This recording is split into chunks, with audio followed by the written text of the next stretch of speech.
Hello friends, welcome my YouTube channel ज्ञान and मस्ती। अभी हम लोग पढ़ेंगे एक्सरसाइज 1.1 का क्वेश्चन नंबर सेकंड। इसके पिछले वीडियो में हमने क्वेश्चन नंबर फर्स्ट को समझाया था। अगर आप उस लेक्चर को नहीं देखे हैं तो डिस्क्रिप्शन में उसका लिंक दिया हुआ है, वहाँ पे जाकर उस वीडियो को देख सकते हैं, जिसमें फर्स्ट नंबर क्वेश्चन का आंसर है। सेकेंड नंबर क्वेश्चन जो हमारा है, इसमें लिखा हुआ है कि दर्शाइए कि कोई भी धनात्मक विषम पूर्णांक। विषम पूर्णांक आपको पता है जो नेगेटिव पूर्णांक होता है, जैसे 1, 3, 5, 7, ये सब विषम पूर्णांक है। ठीक है, तुमको बताना है कि कोई भी विषम पूर्णांक 6³ + 1, 6³ + 3, 6³ + 5 के रूप में होता है। तो कोई भी जो विषम पूर्णांक है वो इस रूप में होता है, ये हमको प्रूफ करके दिखाना है। तो थोड़ा सा अगर यहाँ पे हम ध्यान दें तो ये जो है 6³ + 1, 6³ + 3, 6³ + 5, ये कहीं ना कहीं यूक्लिड विभाजन के फॉर्मूला से लिया गया। जैसे यूक्लिड विभाजन का फॉर्मूला होता है BQ + R, A = BQ plus में R, ये यूक्लिड विभाजन का फॉर्मूला है। तो यहाँ पे देखिए ये जो वैल्यू है हमारा वो 6³ + 1, 6³ + 3 और 6³ + 5 लिखा हुआ है। यानी B के जगह पे है 6, Q का Q, और R के जगह पे एक बार 1, एक बार 3 और एक बार यहाँ पे 5 है। यानी अगर इसको यूक्लिड विभाजन के फॉर्मूला से हम देखें तो यहाँ पे जो B का वैल्यू है वो देखिए 6 है, क्योंकि यहाँ भी 6, यहाँ भी 6 और यहाँ भी 6 है। यानी यहाँ से हम लिख सकते हैं, सबसे पहले लिखते हैं कि माना वह धनात्मक विषम पूर्णांक, जैसे जो हमको यहाँ पे प्रूफ करना है उसको यहाँ पे ले लेंगे। तो हमको प्रूफ करना है कि कोई भी धनात्मक विषम पूर्णांक इसके रूप का होता है। तो यहाँ पे लिखेंगे माना वह धनात्मक विषम पूर्णांक A है। क्या है? A, क्योंकि यूक्लिड विभाजन में A है। यहाँ पे आप कुछ भी ले सकते हो, x y z कुछ भी, ABCD जो भी आपकी इच्छा हो, लेकिन यूक्लिड विभाजन में A आता है इसलिए हमने A लिखा है, चूंकि समझने में आसानी रहेगा। तो हमने वो धनात्मक विषम पूर्णांक क्या ले लिया? A। तो यहाँ से यूक्लिड विभाजन से हमको 1 पता चल गया। अब यहाँ से अगर B का वैल्यू निकालें तो क्वेश्चन के हिसाब से B का वैल्यू हमारा क्या होगा? 6 होगा। 6 इसलिए क्योंकि देखिए यहाँ पे अगर यहाँ पे रखें BQ + R तो यहाँ पे 6Q + 1 है, यानी इसके हिसाब से B का वैल्यू 6 हो गया। 6Q + 3 है, यानी यहाँ पे भी 6 B का वैल्यू हो गया और यहाँ पे भी 6 B का वैल्यू हो गया। तो इस प्रकार से हमने B का वैल्यू 6 ले लिया। और आपको पता है B क्या होता है? तो B होता है भाजक। भाजक का मतलब जिससे हमको भाग देना होता है। तो एक चीज आप यहाँ पे यूक्लिड विभाजन में ध्यान से समझ लीजिएगा कि यहाँ पे B का जो वैल्यू है, B का वैल्यू वो हमेशा R से क्या होता है? बड़ा होता है। ठीक है, R से बड़ा होता है। और हाँ, ये तो ठीक है, R से बड़ा होता है B का वैल्यू। यानी अगर हम R का वैल्यू निकालें, इसको दूसरे तरीके से समझिए, इससे थोड़ा कम समझ में। अगर जैसे मान लीजिए आपको भाग दें हम 8 में या 9 में, तो 2 चौका 8, 9 में से 8 गया 1। तो यहाँ पे B का वैल्यू क्या होगा? 2, क्योंकि 2 से हम भाग दे रहे हैं। तो ये जो 2 का वैल्यू है, 2 जिसे हम भाग दे रहे हैं, वो देखिए शेषफल से क्या होता है? छोटा होता है हमेशा, क्योंकि शेषफल के बराबर तो नहीं हो सकता है। यानी यहाँ से अगर शेषफल का वैल्यू निकालें हम, R का वैल्यू, तो भाग के द्वारा हमको पता है कि R का जो वैल्यू होता है वो भाग देने वाली संख्या से हमेशा छोटा ही आएगा कभी भी। तो यहाँ पे B का वैल्यू क्या है? 6 है, यानी भाग देने वाली संख्या 6 है। तो R का वैल्यू क्या होगा? 6 से कम। 6 से कम का मतलब 1 हो सकता है, 2 हो सकता है, 3 हो सकता है, 4 हो सकता है और 5 तक जा सकता है R का वैल्यू। क्यों? यहाँ पे देख रहे हैं ना, ये रिमाइंडर है ना, R 1 है, 2 से क्या है? कम है, यानी भाग देने वाली संख्या से ये कम होता है। और नहीं तो 0 भी आ सकता है। तो यहाँ पे R का वैल्यू क्या हो सकता है? 0 भी हो सकता है। ठीक है, यहाँ पे आया समझ में ये? यानी B के वैल्यू अगर 6 है, यानी 6 से आप किसी संख्या को भाग दे रहे हैं, तो उस संख्या में शेषफल, R का मतलब शेषफल होता है, या तो वो 0 होगा और नहीं तो 6 से कम तक कोई भी नंबर आ सकता है। तो 1, 2, 3, 4, 5, यहाँ तक हमने निकाला किसका वैल्यू? R का वैल्यू। यानी इस टाइप का अगर क्वेश्चन आए तो सबसे पहले तो आपको B लिखना है कि B का वैल्यू क्वेश्चन के हिसाब से क्या दिया हुआ है, क्योंकि 4 नंबर क्वेश्चन और 5 नंबर क्वेश्चन सेम इसी प्रकार से है, इसलिए इसको ध्यान से समझिए। तो b का वैल्यू हमारा क्या है यहाँ पे 6 है, यानी भाजक 6 है। तो रिमाइंडर क्या होगा 0 के बराबर और नहीं तो b से छोटा। तो यहाँ पे b से छोटा 5 तक वैल्यू है, 5 तक हमने लिखा। अगर यहाँ पे हम यूक्लिड विभाजन लगाते हैं a बराबर बी क्यू प्लस आर, तो जब r का वैल्यू अगर 0 के बराबर हो, जैसे r का वैल्यू 0 से लेकर 5 तक है, तो अगर r का वैल्यू 0 हो तो a का वैल्यू हमारा क्या होगा, a बराबर होता है बी क्यू प्लस आर। तो b का वैल्यू यहाँ पे देखिए 6 लिखे हैं, तो 6 क्यू अब प्लस r क्या लिए हैं 0, तो 0, तो a बराबर हो जाएगा हमारा 6 क्यू, क्योंकि 6 क्यू 0 किसी भी नंबर में जोड़ते हैं तो वो नंबर ही आता है। यानी कहने का मतलब q का वैल्यू अगर आप 1 2 3 4 कुछ भी रखते हो तो 6 से गुणा करोगे उसमें, तो वो क्या आएगा सम पूर्णांक आएगा।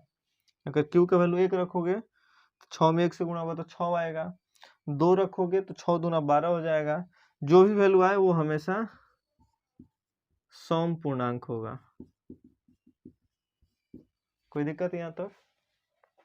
अब बारी बारी से हम r का वैल्यू लिखेंगे, कहाँ तक 5 तक। तो पहले हमने 0 लिया, अब 0 के बाद 1 लेंगे, यानी लिखेंगे जब r बराबर क्या हो 1 हो, तो a बराबर होता है बी क्यू प्लस आर। तो b का वैल्यू है 6 क्यू प्लस r का वैल्यू है 1। तो अब यहाँ पे 1 आ गया, तो ये हो जाएगा विषम पूर्णांक, विषम पूर्णांक। आगे जब r का वैल्यू क्या हो आपका 2 हो, तो फिर a बराबर B Q plus R, B Q यानी 6 क्यू प्लस r का वैल्यू यहाँ पे आ गया 2। तो 2 क्या है सम संख्या है, तो इसका वैल्यू आ जाएगा सम पूर्णांक हो जाएगा। फिर क्या, जब r बराबर क्या हो 3 हो, तो जब r बराबर 3 हो तो फिर यहाँ पे a बराबर हो जाएगा 6 क्यू प्लस में 3, और ये विषम संख्या है 3, इसलिए यहाँ पे आएगा विषम पूर्णांक। यहाँ पे हम लोग लिख देंगे विषम पूर्णांक, विषम पूर्णांक। अब जब r का वैल्यू क्या हो 4 हो, तो a बराबर हो जाएगा 6 क्यू प्लस में 4, और ये हो जाएगा सम पूर्णांक। अब जब r का वैल्यू क्या हो 5 हो, तो a बराबर हो जाएगा 6 क्यू प्लस 5, और 5 विषम संख्या है इसलिए इसका वैल्यू आ जाएगा विषम पूर्णांक। अब देखिए यहाँ पे हम देख रहे हैं कोई भी धनात्मक विषम पूर्णांक, विषम पूर्णांक ये तो सम पूर्णांक है, ये विषम पूर्णांक है, ये विषम पूर्णांक है, और ये विषम पूर्णांक है।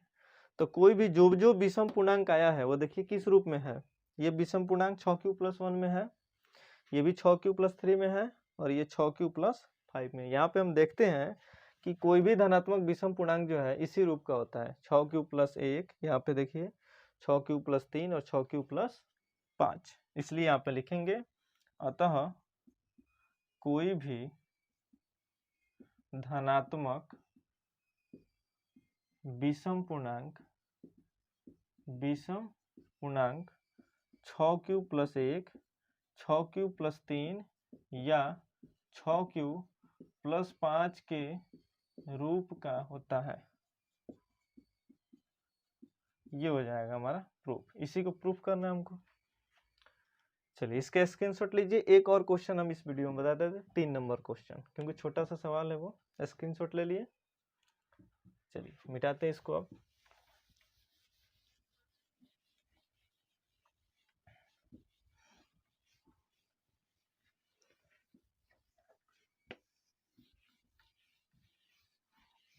छोटा सा सवाल है, ज्यादा उस पर डिस्कस नहीं करेंगे।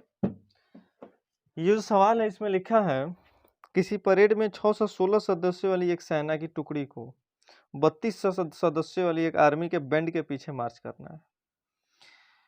यानी किसी परेड में 6 से 16 सदस्यों वाली एक सेना की टुकड़ी को, एक परेड हो रहा है और उस परेड में 6 से 16 सदस्यों का एक आर्मी का सेना है, सॉरी सेना, हाँ टुकड़ी है, 600 सदस्यों वाली एक सेना की टुकड़ी है जिसको 32 सदस्यों वाली एक आर्मी चल रहा है। 32 सदस्य का आर्मी का बैंड नहीं होता, लाइन से खड़ा हो जाना रो में, उस प्रकार से 32 सदस्यों वाले एक आर्मी बैंड के पीछे इसको लगाना है, यानी नहीं होता एक के पीछे एक व्यक्ति खड़ा हो जाना।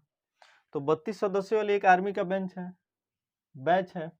उस आर्मी के बैच के पीछे 616 सदस्यों का एक सेना का टुकड़ी है, जिसको हमको उन लोगों के पीछे खड़ा कराना है। तो आपको बताना है कि दोनों समूहों को समान संख्या वाले स्तंभ मार्च करना है, तो उन स्तंभों की संख्या कितनी होगी, यानी कितने कितने एक स्तंभ में कितने कितने लोगों को खड़ा कराया जाए कि ये सारे उस स्तंभ में अट जाए, अधिकतम संख्या कितनी होगी। तो आप थोड़ा सा ध्यान दीजिएगा, ये चैप्टर जो है HCF मतलब एक्सरसाइज HCF LCM पहले ही इसमें देता है निकालने के लिए, क्योंकि अगला एक्सरसाइज अभी पहुंचिएगा 1.2 में तो HCF निकालने को मिलेगा, LCM निकालने को मिलेगा। तो HCF का मतलब होता है क्या, हाईएस्ट कॉमन फैक्टर, और LCM का मतलब होता है लोवेस्ट कॉमन फैक्टर। तो जब भी न्यूनतम का बात किया जाए क्वेश्चन में, ये थोड़ा सा ध्यान दे दीजिएगा, तो आप आराम से LCM निकालिए, ठीक है। और यदि हाईएस्ट का बात करें तो उसमें क्या निकालना है आपको, HCF निकालना है, यानी अधिकतम का बात करें तो इसमें तो हमसे कह रहा है अधिकतम क्या होगा संख्या, तो जब अधिकतम पूछा जाए तो हम क्या निकाल देंगे, HCF निकाल देंगे। किसका किसका, तो 32 का और 616 का। तो चलिए 3 नंबर सवाल का यहाँ से हम आंसर बताते हैं। 32 और 616 में बड़ा वाला वैल्यू किसका है, 616 का, तो इसलिए ए ले लेंगे 616 और बी ले लेंगे हम 32, ठीक है। ये फिर यूक्लिड विभाजन के एल्गोरिथ्म के द्वारा हम क्या निकालेंगे, HCF निकालेंगे, जो फर्स्ट लेक्चर में आपको बताए थे। तो हमको पता है HCF कैसे निकलता है, ए बराबर होता है BQ प्लस आर, ए के जगह पे डाल देंगे 616, बी के जगह पे डाल देंगे 32, और जब 32 से हम निकालेंगे HCF 616 का, तो ये हमारा निकलेगा 9 बार में अगर इसको काटते हैं तो ये हो जाएगा 10 बार में 320। पहले 32 से कम 32 कर लेते हैं, 11 में से 2 गया 9, 5 में से 3 गया 2, ये 6 यहाँ पे आ जाएगा, यानी 1 Q का वैल्यू यहाँ पे क्या आया हमारा 1 प्लस R का वैल्यू क्या आया 296, इतना आया। तो सॉरी 296 नहीं, इसको और आगे बढ़ाएंगे। अब कितने बार में, 8 बार में अगर करते हैं हम, 8 बार में तो होगा नहीं, 9 दूना 18, 9 बार में करते हैं तो 9 दूना 18 और 9 त्रिका 27, 27 है 1 28, 16 में से 8 गया 8, यहाँ पे हो जाएगा 0 0, और ये 32 यहाँ पे आ जाएगा, तो 8 चौका 32, ये कट जाएगा। तो यहाँ तक हमारा पहला स्टेप हुआ ये, यानी 616 32 से जब भाग किए तो हमारा Q का वैल्यू आया 19 और R का वैल्यू आया 8, तो यहाँ पे लिख देंगे 8, यानी यहाँ पे R का वैल्यू 0 के बराबर नहीं हुआ, तो एक स्टेप और हम डिवाइड किए, तो यहाँ पे अब बन गया ये A का वैल्यू बन गया 32, B का वैल्यू हो गया 8 और Q का वैल्यू आ गया हमारा 4, और इस कंडीशन में शेषफल हो गया 0, तो हमारा R 0 के बराबर आ गया, यहाँ पे तो नहीं था, तो इसलिए यहाँ पे HCF कंप्लीट हुआ हमारा, और HCF निकल गया हमारा क्या 8, ये आंसर हो जाएगा 8। 8 गो स्तंभ हमको अधिक से अधिक स्तंभ बनाना पड़ेगा, जिसमें सारा सेना का ये जो टुकड़ी है आसानी से मार्च कर सकते हैं। अगले लेक्चर में हम नेक्स्ट क्वेश्चन लेके आएंगे, क्वेश्चन नंबर 4।